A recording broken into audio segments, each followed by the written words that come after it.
Governor Newsom could be in jeopardy of not having his party affiliation next to or below his name on all recall ballots. Why? Well, his lawyer forgot to add it before the deadline to turn in Newsom's recall paperwork.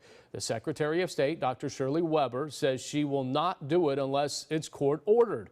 So Newsom filed a lawsuit this week against the person he appointed to make sure everyone plays by the same rules and laws of the election process. Well, the reporter who broke this massive story late Monday night this week, Nick Cahill, political reporter for Kurt Haas News, joins me now. Nick, welcome to Sunday Morning Matters. How are you? Oh, I'm doing well. Thanks for having me on. Appreciate it. Well, first of all, give me some background here. How did you first learn about this? Because it wasn't public knowledge. Obviously, it wasn't on the docket, if you will, at the courthouse. So this was some impressive digging by you and another bizarre twist to this whole recall election. You know, it really was. As far as how I came across it, the easiest way for me to explain it is just a bit of kind of old-fashioned journalism and court reporting.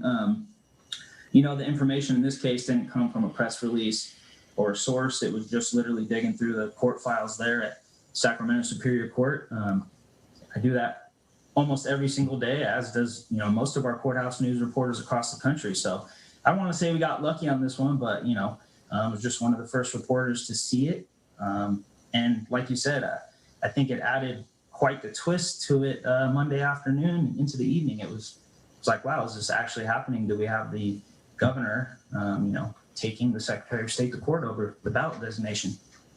You know, and Nick, Newsom is asking for this judge, as you know, to really decide in the next couple of weeks. He wants something swift to make sure that he has his political affiliation next to his name, because this recall election could be happening sooner rather than later.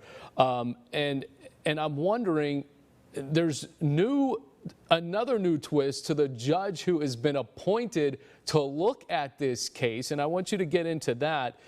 But before we do, Newsom is asking to bend his own law that he signed.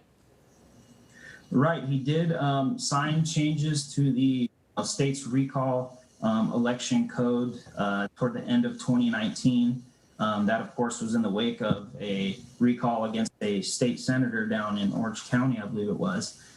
So he did ink, you know, these changes, and he is just simply saying, you know, there's a timeline in here that he believes is arbitrary. It happened to come 16 months ago when he answered that recall petition.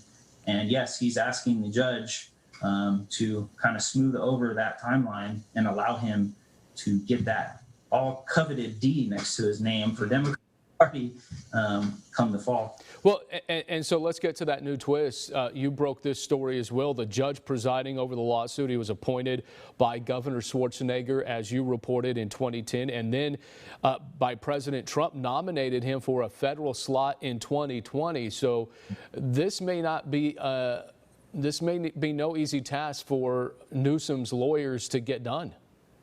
Yeah, you know, he certainly has some familiarity. Sacramento Superior Court handles, you know, these election matters routinely.